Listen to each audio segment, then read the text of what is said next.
My plants are hiding again because the weather forecast says it's gonna rain for another week. So I don't want my plants to suffer again, just like they did before when it rained for almost 2 weeks, or maybe 2 weeks or so. So I put my plants in the shade for now. There. I have plants underneath too, the small plants.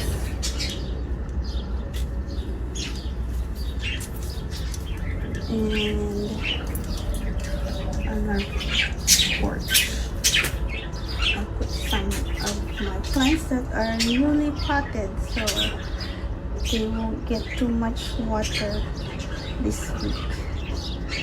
Okay, I hope the rain won't last too long.